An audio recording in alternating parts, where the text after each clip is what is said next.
Good morning, everyone. It's KrebsCOHO here with a Company of Heroes replay. How are you guys getting along? It's a sunny but cold looking morning over here in Scotland at the moment. It's about 9 o'clock that I'm making this cast. Been up for about an hour now. Already seen some people outside with their jackets on. Why would you be up so early on a Saturday morning? I don't get it. Unless you've got like work or something to do, but hey ho, I guess everyone has their own reasons to be up so early.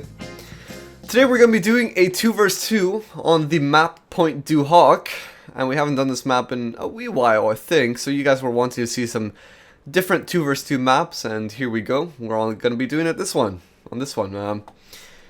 Pretty cool looking map, don't you think? You can already tell that it's meant to be based off of Normandy. You've got all these sunken boats here, and you got the Shermans in the wreck state, trying to get past all the tank traps and all the wire along the beach front. You've even got some... Oh wow, I didn't even... What? Oh, I thought his head was gone. You've even got some dead bodies. I didn't know that they had these right in the beginning, but apparently they do. Okay guys, so anyway, today we're going to be looking at 2 Americans, one going by the name of Chains, another going by the name of Sandland, and they're going to be taking on... What are they taking on? 2 Wehrmacht? Yes, 2 Wehrmacht. They are taking on, let's see, Marcus over here, 2389, and his teammate going to be SonnyBlackReborn. Alright guys, so we're at the 5-second mark, and we're going to be getting started in 3 seconds. So in 3, 2, 1, and let's begin. 6, 7, 8, 9, and 10, and on we go to another very exciting matchup in the Company of Heroes battlefield. I hope you have your morning coffee right now. Of course, when you actually watch this replay, it'll probably be like later morning or later afternoon, but hey ho! I hope you have your coffee anyway, and you're gonna enjoy this cast. By the way, guys, thank you so much for actually voting for me for the King of the Web for gaming. I knew we weren't gonna win, but you know what's so cool? We actually got into top 10. That is so freaking amazing. I asked you guys if we could get into top 10, and you guys actually did it. I love you guys so much, and I just want to say a big high five to each and every one of you who helped contribute to that. You know, I don't really ask for much from you guys, but if you ever do enjoy, you know, my casts, and you enjoy the effort and appreciate just all the effort I put into it, just every now and then, you know, if I ever ask for something, hope you guys can help me out. So anyway, we've got the allies just pushing up along the left turn front over here. This one anyway. Pointe du Hoc, Pointe du Hoc. Let's actually take a quick look at the map itself. Pointe du Hoc, I'm sure you guys know by now if you've played on it, but the majority of the vital points are going to be down along the beach front. And I always have a saying for this munitions point here called the Continental Divide, because if you look at it, it stretches right on across the field. So you need to have this point if you want to start capping into your enemy's territory. But one thing I did want to mention about this map is I always prefer playing on this side of the map. You see where I've got my green box? I prefer playing on that side of the map rather than up here. And the reason is because the Continental Divide is a very crucial point, not only because it separates territories, but because it's a mediums munition point, and there's not that many of them on the map. And if you ever look on this map, if you're in the top left where the Wehrmacht are, they have to walk all the way down here, leaving them prone to getting gutted from attack from an attack from the side and getting circled. Whereas if you're fighting on this side, if you have a base on here, you can just go along here all the way around and to that point, or you can take a shortcut along here and into this wee pathway. And the Wehrmacht don't have that. I mean, they have this over here, but then they have to take a little bit of a detour somewhere down there. I think this is like a proper shortcut, and if anything, it allows the person who's fighting on the right hand side easier access to this point. That's what I think anyway, and that's why I prefer playing on the right hand side rather than the left hand side.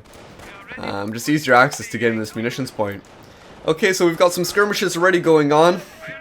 The riflemen are already taking quite a bit of casualties, but that's because they've been fighting at a long distance! Chains, why? Why are you fighting from a long distance? Well, I guess he's just decapping the point right now, and that's all he can do. Taking some cover behind the sandbags. But I feel like this is kind of futile. I mean, they're just decapping the Pointe, which is going to be recapped by the Pioneers that are hitting the bunker at the moment. Look at that guy falling out of the window. Falling right down the cliffside. That looks like a whole world of hurt. And now they're just capping it on up. Unless they think that they've got some sort of reinforcements coming and they can keep on holding this. That's all I can imagine why they're trying to cap that. But okay, fair enough. Let's see what else is happening. So we've got some more riflemen over here down in the center. So what you'll notice is that every person is color-coded. You can see that the allies have both teammates fighting along this middle side. And same with the axes as well. You can see that there's blue and also a turquoisey color, a light blue, fighting around here. So both teams have both of their teammates fighting on this center side, which is a good thing, because as we were saying, the majority of the vital points are around here and towards the beach side. What you see a lot of times on this map is people in general, when they're playing a 2 vs 2 map, they'll be inclined to go on their side, whatever side is seems logical.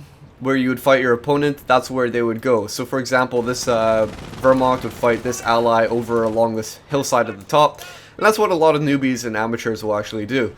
But if you appreciate the understanding of where these the most vital points are on the map, then you're gonna have a lot better success.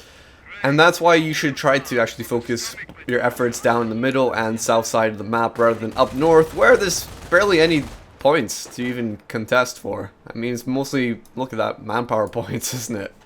Not really much to think about.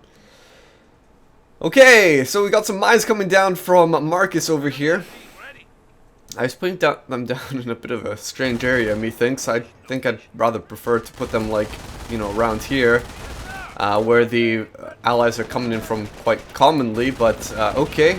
I mean, it's a mine that's probably still going to be hit eventually. Some guys are probably going to go over it, but, you know, you could always put something down a little bit in a more obvious manner, in an obvious place. Oh my gosh, look at this big flank coming in. The MG's just like, oh no, we need to reload faster. Quicker. And what the hell was that? Don't tell me that was the MG that actually let that off. I think that must have actually been the Pioneer, like a straight Pioneer or Engineer going on into it. At least I think so, anyway. It just looked like a few MG bullets were going on top of it. Maybe he exploded it unintentionally, but I doubt it was intentional. It would have been cool if it was. Okay, but all the allies trying to cap this point, and reinforcements have arrived. There's MGs providing some suppressive cover. But the Volksgrenadiers are a bit afraid because they're a bit low on terms of the health right now, because they've got all the guys in there, but they're low on health. So they could die really easy. And look what they're doing. They've got For the Fatherland on. The Continental Divide stretching all the way down here. And so they don't have to worry. They don't have to worry about all this disconnected territory around them. They're just absolutely dandy with this little stretch of home territory for the Fatherland. Providing a lot of defensive capabilities. And this is how these guys are alive for so long. Okay, but they're firing down on top of these guys. Man, the allies are really, oh my god, they got wrecked. They're very persistent. A lot of times it looks like there's no point in even trying to skirmish against the MGs or whatever not, but they just keep their guys there for some reason. Anyway, Rifleman Squad going down. Unfortunately, his retreat path was pretty crap, to be honest. I mean, you retreat over here, you would hope that it would go along this way, but instead he goes all the way around? Please, come on! That's a bit ridiculous. I think the retreat path should be altered in a way. Like, fair enough, you can't control your retreat paths, but I think they should be altered so that they go the most safest way. Not necessarily the most longest way, but the shortest, most safest way. I think that's what they should do. Okay, so M8 armored car over here, who is providing a bit of suppressive fire and killing off a few guys.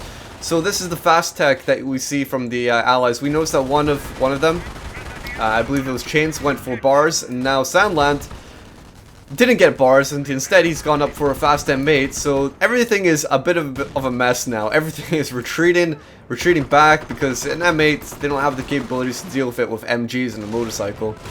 They need some Volksgrenadiers. On up north, we've had, oh, snipers being chased by the Jeep. You might have seen that briefly on the tactical map. But the Jeep was chasing down some snipers here and finishing off some guys. This is the beauty of 2 vs 2 maps. You sometimes have skirmishes going on in a variety of places on the map. But that's hit and done and dusted, and now he's going along a different direction. We've got tank traps set along the center side over here. And that's just preventing any vehicles from heading that direction. Always a good option, especially if you've got snipers. Prevent anyone from, especially Jeeps, from heading that direction. Oh man, sniper almost went down from a long-range shot, but not enough to actually kill it. Look at these guys go! They're just burning out this mine. I'm just wondering how they seen it. Maybe they just seen the guy putting it down, but that's definitely one way to take out the mine. Maybe they just seen it earlier being put down. Just flame it to death. Flame it till it explodes if you don't have a minesweeper. It's crucial to actually know that they have one, though. If they're actually putting it down, a mine. MG is down. At least he was picked up and not actually set down. Or else they could have given that MG to the Americans. So at least denying it on the bright side. Sucks to lose an MG, but on the bright side, at least it's not in the hands of the Americans right now. Okay, so let's go take a look in the base while it's just a little bit of a lull at the moment. So we've seen Sandland go for his fast motor pool, M8, and he's instantly back-teched to a WSC. Interesting stuff. So he just got one single M8 from that. That's all he wanted, a single M8, and then he back-teched to a WSC. And what he's going to be getting is, well, we'll find out in just a second here, Sandland. He's getting nothing. I thought he was getting something, but I guess nothing. Ah, here we go. Sandland. This is snipers. That's it. That's it. So I guess he must have seen other snipers on the field, and so he needs some snipers to counter it. One of the best ways to do it. He got the Jeeps to reveal, and then the sniper to counter. Come on, Jeep. What are you doing? Look at that. Look at that. The men instantly become like projectiles flying through the air. A little bit of a micro fail, methinks. Let's go take a look inside the Axis bases. We've got the Kampfkraft Center out for Marcus and Sturm Army for Sony Black. Okay, so I'm guessing Marcus is going to be upgrading his infantry. I think he's the one that has the grenadiers over here. Yep, that's the infantry veterancy coming down on top of them. And we've got Sony Black with the Pumas out on the field.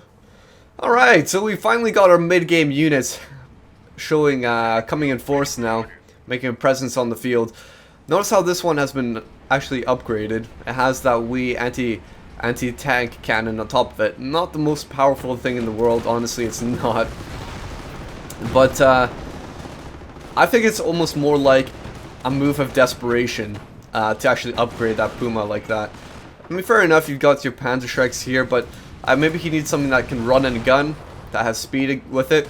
But usually people, when they upgrade the Puma, it's usually a little bit of a desperation tactic. They don't have anything else. Maybe they went for prematurely for a T3 strategy, T1, T3, and then somehow they lost resource points on the field, and then their opponent has an M8, and so then they have to get some sort of anti-tank. And so what they'll do is they'll upgrade their Puma and try to counter it like that. But to be honest, like, the Puma will win. The Puma will win against an M8, but it's still quite a close match, actually, between the two. The Puma will still suffer quite a bit of damage against an M8 when they're fighting against each other, like that.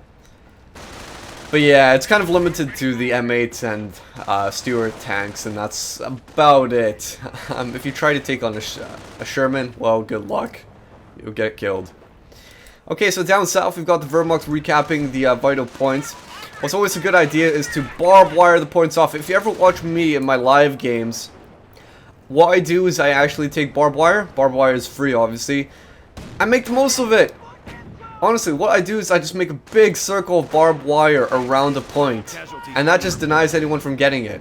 Of course, unless they have like engineers or pioneers to sort it out. But if it's just normal riflemen, well, they got no chance. AT guns killing some, providing a little bit of fire on these Pumas. Sniper going down on the retreat there. A little bit unfortunate, but that's the circle of life. And look at this. We've got two snipers. One by Sandland, one by Chains. Oh, this is funny indeed. Usually one person would get the WSC, but we see both allies actually getting a WSC. As two snipers out on the field, the double sniper is going to be providing a lot of pain over here. And War Thunder, I'd like to say that they have I have a PhD in pain. These guys definitely have a PhD in pain. And they're going to be bringing down a lot of this sniper fire on top of the infantry, I imagine. I think they're a little bit cautious about the enemy sniper. Maybe they know that he's actually on the field. But folks, Grenadiers need to retreat, because too many snipers out in the field right now. Let's take a look. There's a bit of a skirmish going on down here. 3 riflemen versus a single grenadier and a sniper as well. Yeah, no chance. And these guys on full retreat. Wow! Denied! So close to going down. So close! It's always that last man, isn't it? It's always that last man who won't die. It's so frustrating. I don't know what it is. Sometimes it feels like... Sometimes it almost feels like when it's down to the last man, they get like an extra 500% bonus health or something. It feels like it anyway. I know they don't, but it feels like it. It's so hard to kill them off. Okay, so we saw that a Pioneer squad went down up there. We see the AT gun decrewed because naval Werfers are out in the field. The Puma is going to be getting repaired. Bunker put down by Marcus. What is that going to become? It could have become either a medic bunker or a repair bunker, which would have made most sense. And he's got the repair bunker down, providing a bit of support for these Pumas. I guess he doesn't want to be spending too much manpower on the Pioneers themselves. I mean, these guys... the repair bunkers, they come back to life if they're killed. Whereas Pioneers, 120 manpower every squad that you want to buy. And if there's snipers on the field, they can be finished off real quick. So if it's a cost-effective sort of thing in the long term to actually go for a bunker with repairs on it, rather than getting more and more Pioneers. That can actually be a big game changer sometimes. Saves you a lot of manpower. Okay, so that point is decapped. 197 for the Allies, 498 for the Axis. Axis in a huge lead at the moment in terms of VPs. Allies a little bit stringent on it. They need to keep these points, but it's going to be a bit difficult because you can see those naval Werfers providing a lot of scorched earth tactics on the field. It's going to be a pain in the ass for all these immobile units such as the AT guns. Okay, squad going down. Looks like a grenadier right there. Sniper finishing him off. But where are these naval Werfers? Where are these naval Werfers? All the way back here. I like this mixture of units right now, don't you? Can you appreciate the mixture of units? The Wehrmacht have all these Pumas, the Grenadiers, the Snipers, the Pioneers, the naval Werfers, the MGs. It's a huge variety of units. It's not like they're just spamming, oh, lots and lots of snipers or a whole big blob of Brit infantry or something, right? But I also appreciate that the Allies are doing that as well. They've got M8 snipers, riflemen, engineers, AT guns. They've got a big mixture. They had jeeps. They've got flying car parts around the map right now. You can see the shadow. That's the physics engine coming into work right now. Good job, physics engine. They definitely programmed you to be a bit of an exaggeration in this game, didn't they? Okay, but look at these guys go. They're repairing on down. Just helping get these Pumas back into tip-top shape. I'm surprised that the Wehrmacht don't get a medic bunker down. I mean, a medic bunker is almost universal. It's almost universal whenever you have even just 3 squads of infantry out in the field, like 3 Folks Grenadiers or whatever. It's basically universal. It's always going to help in the long term. Okay, AT gun retreating the wrong direction. Instead right into the flames. No wonder they ended up dying. Mines going off. I think that was the flames burning it? Or was it a rocket on top? I think it was the flames, wasn't it? That's still another mine right there. Okay, but they're relocating across the field. Look at this great wall of tank traps. The great wall of tank traps. Preventing anything from coming along this direction, but there's been a hole made. Maybe the AT gun was doing that. I'm not sure. But something made a hole. Something made a hole right there, and now that's a bit of a gap. And an area of ease for the Allies to move through if they need to. Alright, but Puma's taking down a lot of hurt right now, and look at this massive ally infantry blob heading in. We've got riflemen and rangers a part of it right now. And they're going to be trying to take out these Nebelwerfers. Yep, destroying it completely. Thompsons versus Vet 3 Infantry. Who is going to win? I imagine the Thompsons. Yeah. As much as you might have Vet 3 Infantry, you still need to keep distance. It keeps you alive longer, but if only 2 squads like that with Vet 3, it's not going to be enough to survive against 2 Thompson squads of the Rangers, right? Oh man, a whole world of hurt coming down for the Axis right now. They're losing a lot of stuff. They lost the Nebelwerfer, they lost the Volksgrenadier squad, they lost another Nebelwerfer, and they've got the rockets coming on by, but the Rangers on retreat now. I guess as soon as they got into the exhaustive state, they just decided to retreat. We did our damage, we're out of here. Because when they're on exhaustion, they don't fire as fast, they don't move as fast. So, no point in starting to lose your units then, right?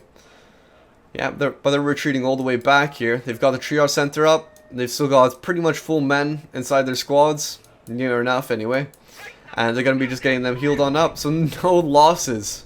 Practically very little losses for the allies there. Whilst the Axis taking a big amount. So in a way, like what you can say about that is they just tried to find the vulnerabilities. They just tried to find the vulnerabilities in the Axis lines, and that's what they did. They found a big gap here, no protection, just the Nebelwerfer sitting on top of the hill.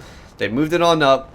The Volksgrenadiers and Grenadiers tried to come in for reinforcements, but they came in way too close, and even just them by themselves wouldn't really stand a chance against that much allied infantry. Thompsons are powerful things. They really are.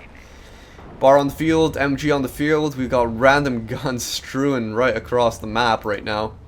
Weapon crew lost. But it looks like all across the battlefield, it's split right down the middle. Axis still have managed to hold on to the Continental Divide. AT gun set ablaze. 3 snipers for the Americans. You can never get enough snipers. 4 snipers out. And look at this. Infantry here have no chance. Honestly, Marcus's infantry have no chance against 4 snipers out in the field. They're just gonna get wrecked very, very rapidly here. You can see that there's a Wehrmacht sniper out, but still, it's 1 sniper.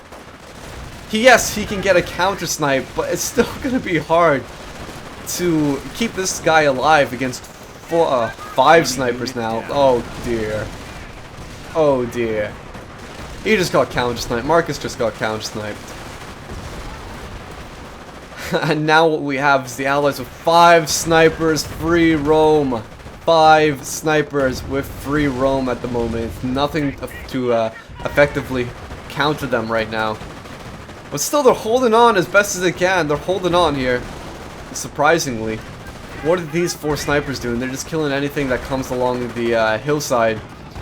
Well, look at them go. Look at them go. They're just picking off guys like crazy. It's going to be hunting season here.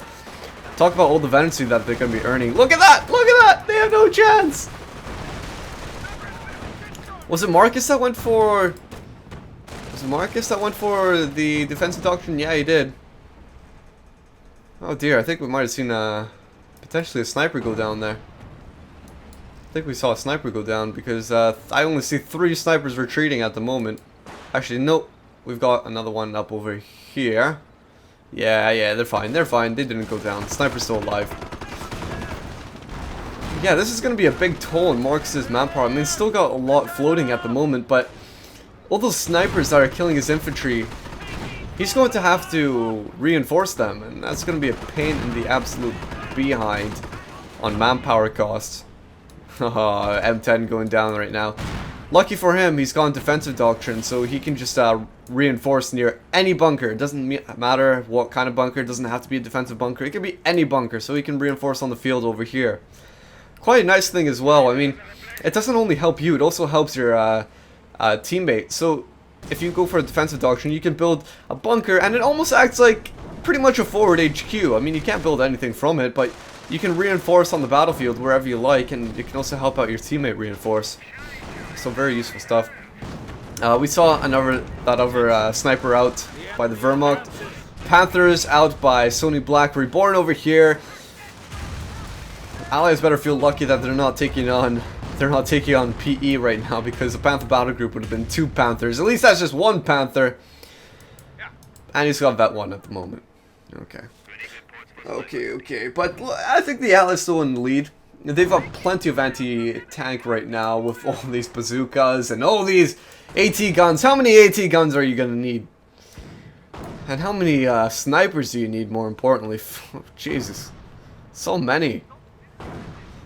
AT guns pounding down on everything here. They want to get these Pumas repaired, but as soon as they start poking out a little bit too far, it's just, hello! Say hello to my little AT friend. Sniper going down right there by the counter snipe. Well done, Marcus, for getting revenge for the other previous lost sniper here. Look at these guys in such close proximity. Oh my gosh, oh my gosh, oh my gosh. Oh, okay. They're both the same. They're both the same faction. Woo! They're both the same faction. That was my bad. I thought they were just in opposing factions, opposing fronts. But okay, fair enough. The Axis with two snipers out of their own. They're going to be trying to get some counter snipes out over here. Let's take a panoramic view because there's so much going along the field at the moment. It's hard to actually absorb everything that's going on. Squad going down right here. Naval Werfers on top of all the infantry, the mortars, the MGs, or the AT guns, and snipers back here, just harassing the Americans. So trying to reverse the situation on them.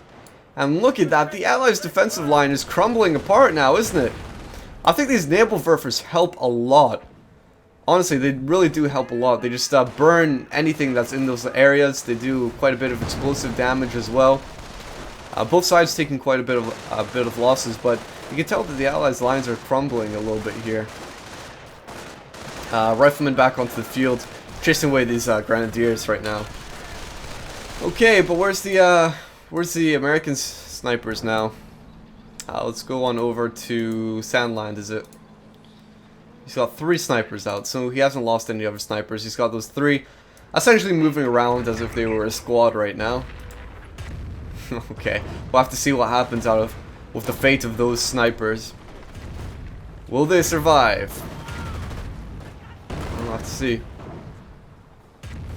Oh, look at these naval Werfers, so useful, so useful. Even burning the engine of the half-track. Do you ever see that? Do you ever see that? It wasn't the explosive damage that took out the engine. It was the freaking burning effect underneath that took out the engine. That's awesome. Didn't actually really know that. Didn't really know that incendiary effects would actually damage vehicles. But apparently they do. Okay, so it's still quite a stalemate at the moment. No side is able to effectively push off the other side. Until maybe now. We've got the armor company doctrine selected by Sandland, and that is Pershing out in the field, which has already taken a massive amount of damage. Look at this! It's already down to almost half health. I think it got a bit too cocky there. We just came right down along the main road and took a bunch of shots to the side, already down to half health. That's way too fast to be taking health, and now he's already got to start playing a bit cautiously with it so that he doesn't lose it. More naval Werfers coming down, providing the burning effect to kill these men, and another barrage of naval Werfers. Yeah, slowly burning away at everything here. You can see that. Slowly burning away. These guys aren't moving. These guys aren't moving. This half-track isn't moving. And everything's damaged. They need engineers to repair. Well, it's all about prioritizing, isn't it? They need to prioritize this Pershing, get it repaired, get it fighting. Then they need to maybe start taking out, repairing that half-track there. Okay, Pershing, time for you to do something. Time for you to do something. All you've done is come onto the field and just get wrecked. Field repairs coming down. I guess he was a bit tired about having to repair. He wants to do something right now. And look at that, Pioneers being counter-sniped instantly. This Panther getting annihilated. Absolutely annihilated. And the Pershing getting the kill. Not a bad idea to do that. Sometimes what people will do is they'll purposely say they'll damage a Panther or whatever tank with their AT guns, then they'll get the most vital units, such as the tank, like the Pershing, to get the finishing blow and get that veterancy on it. Good idea to always do something like that. What does it get, Pershing? I think at Vet 1 it gets an increased maximum speed. And then Vet 2 is extra penetration or extra damage. And then Vet 3 is one of those, penetration and damage. Gotta remember the order. It's one of those anyway. Okay, but more field repairs coming out onto the field to provide support with this Pershing. So that's 2 field repairs in a row. He just had that munitions available, and he just wanted to make a push with this Pershing, so just providing that field repairs, and now he's been able to keep on fighting right on throughout. Artillery coming down on top of the flak that Marcus put down, and that is it gone! We've seen that bunker also go down as well, and Marcus has relocated a new one down along the backside over here, the back of the front. So the front lines of the Wehrmacht has essentially moved a number of yards down the field to where it is currently. They've had to fall back a bit because there's just too much. There's too much snipers, there's too much anti-tank and offensive units out in the field to actually hold a front line that is so close. But it is an approaching offensive line by the Allies, slowly moving on up when possible. Time to get this Pershing repaired. 3 snipers still moving around as if they were a squad. Notice that this one's Vet 3 and he's running around even though he's camoed. Such a... Once you get to a Vet 3 sniper, it becomes ridiculously hard to kill them. Just because they can start running around even when they're camouflaged. But once you do have it, oh man. It's an absolute menace. Flak is out on the field again. Marcus is attentive on keeping these flaks alive here, and he's putting down some sandbags alongside it. If you don't know, you can actually get cover for your things such as flaks. You can see that the flak has green cover from the sandbags, just providing it decreased received accuracy, so it's hard to be hit.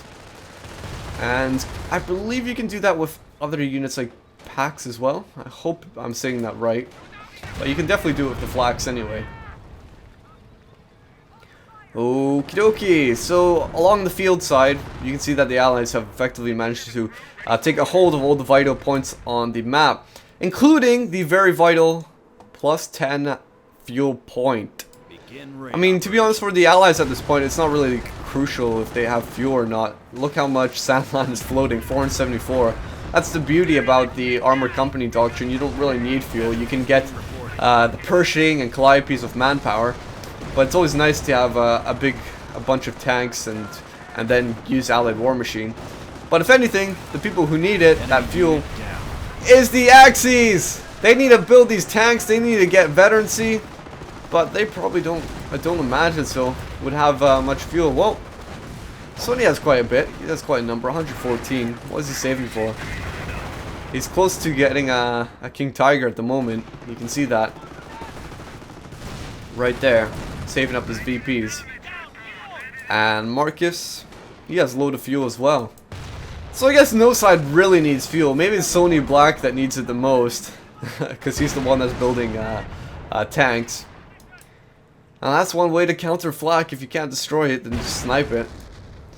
The flak is really like a magnet for everything, isn't it? Once the people see it down, they know they need to take it out straight away. And that's when artillery comes down on top of it. That's when snipers snipe it out. That's when people try to flank it. I think the crew members that have to recrew a flak are some of the most unluckiest people out there. Oh my gosh, Marcus! Micro fail much. He wanted to recrew that flak with his Grenadier squad, but it got sniped, and so there's 2 guys left, and they kept on recapping it, and so I think they just lost a Panzerschreck. Marcus! What are you doing? And more Grenadiers going down. Yeah, I think the micro is starting to fall apart here for the Axis right now. They know how crucial it is, and it's just the stress. It's just a big stress right now. for them, because the Allies have so much to throw forward at them. And Marcus is still going to be persistent in wanting to put down this flak. It's a hard decision to make, because, you know, your flak keeps on getting destroyed every time you put it up. It costs a lot of manpower and fuel to actually put one down. And it keeps on getting destroyed all the time, so do you keep on building more? Well, I mean, it's really up to you, but a flak can be quite a big of a big game changer. I think the main problem right now is the snipers out in the field, so if he can deal with the snipers, then his flak will probably live a lot longer than it's doing at the moment. Okay, here we go, artillery coming down. Of course the artillery is another thing it has to deal with. There we go! Sniper is taking the opportunity. I think, yeah, that's what you do. That's just how you do it. You bring your riflemen forward, because then your opponent is obviously moving back their snipers, and then you bring back your snipers a little bit forward and counter snipe that flak when you predict that your opponent's snipers is elsewhere on the field. Okay, but here comes the half track down along the southern side. I guess it's time to start coming in for either a flank or start capping the points out over here. Oh dear, sniper, you're so close, you're so close. Oh dear, we didn't even see this come out into the field. Sonny Black with the King Tiger, we were just talking about it just a second ago. Sonny Black has managed to get a King Tiger out in the field, so let's focus on what's going to happen with this, guys. With this big beast over here. The other side is being decapped by the Americans. But look at it, its engine has been taken out. It has a damaged engine, as if this King Tiger wasn't slow enough. Now it's just going to be painful to even move around with a damaged engine. At least it's not destroyed. And so these Rangers have been coming around it, doing a lot of damage. If I were them, I'd still keep on going and trying to flank around it and hitting its backside, because the majority of damage comes from hitting the backside, not the front, or it's hard to penetrate. But here comes the Puma, and the Panther try to save the day with this King Tiger, but you need to keep it alive. King Tigers can be a game changer, especially when they got a Pershing out in the field. That could be a really good game changer, but they need to keep it alive. They need to keep it in a healthy state. Flak going down again. So how many times has Marcus lost this flak? 3 times now? Come on, King Tiger, you need repairs! Okay. And Puma taking a lot of fire here. But you can tell that the Axis are in a decline right now. Just constantly put in the back foot. The Puma taken on down because the Allies' front line is just stretched right on across. Right on across. No matter where the Axis try to head along this front, they're going to be taking a lot of fire. I like how Marcus has actually put down a bunker right there. With his with an MG nest rather. Okay, well, King Tiger probably going to be going down here, I imagine. You've got the M10s in the back, one of them preventing its retreat, and you got the Pershing on back here. Look at this, look at this. Just blocking its retreat, and it's going to go down now. It's going to go down. I wouldn't be surprised if the Pershing gets the kill here. No? Okay, a single M10 would. Maybe they don't really care who gets the kill. Maybe it's a micro fail, I don't know. But personally, what I would have done was got this Pershing Vet 3 straight away. Get the final blow on the Panther if possible. Well, it's up to Vet 2 at the moment. Vet 2 for this M10 as well.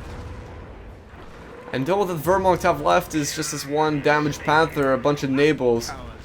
And look at that, just coming down on top of all these guys here. Vet 2 squad, watch out, watch out! Oh, so close to, you have to retreat the wrong way! Why? Why do you have to retreat through fire?